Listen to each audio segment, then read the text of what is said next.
Jake Paul strikes again. The cops, SWAT and everything came to the house and they bombarded. So SWAT showed up in the Calabasas region in LA and they raided Jake Paul's house.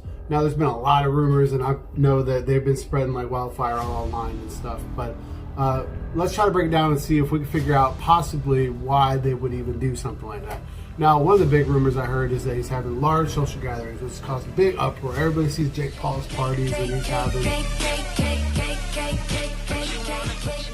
people over, and they're not social distancing during a pandemic. I'm sorry, a pandemic. I mean, I do support him, but I don't support those choices because obviously this is a serious pandemic and I don't want to undermine it in any way. You are a fucking moron. But what I'm getting at is that while that's not a great thing to be participating in large parties and no social gathering, no face mask to be seen. We have talked about the cringeworthy and really dangerous concept of these so-called COVID parties before. Probably got a lot of hatred for that alone. Evidence of a party that's so over the top, you have to see it to believe it.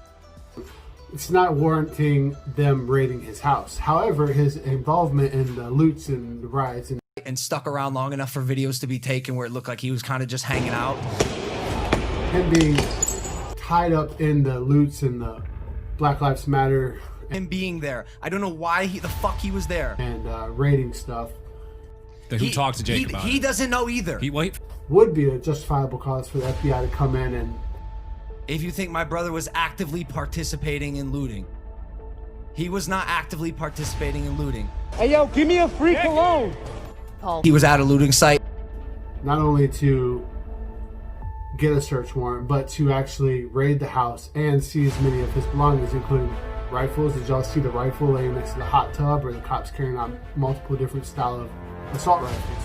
See the sheriff's department just a few moments ago come out of the house with a lot of weapons, a lot of long guns. You didn't see any handguns, but... So those would be items that they could at least verify, check the serial numbers, and make sure that they're not stolen items.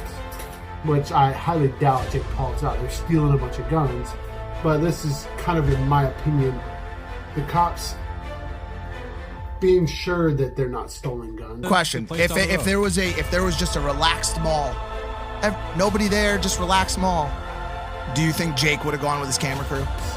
Because they obviously are a weapon and they're traceable, whereas a lot of other various goods would not be traceable. You know, you don't trace TVs, you don't trace free cologne. You barely trace cell phones anymore, or any other thing that probably is getting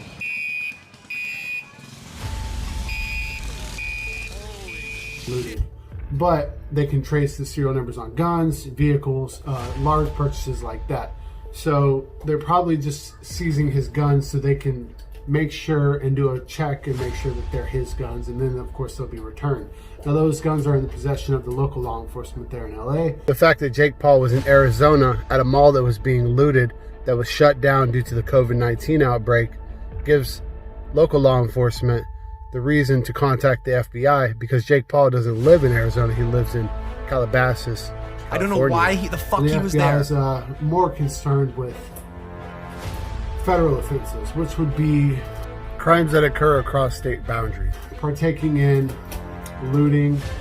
I will keep you up to date on many of the things that are going on with this incident, as well as other various news, especially YouTube related news. If you like this kind of content, make sure you hit the like button. This is something new I'm trying. If you got some suggestions, I'd love to hear them. And as always, thanks again. And subscribe to this channel. And let's see how far we can get this.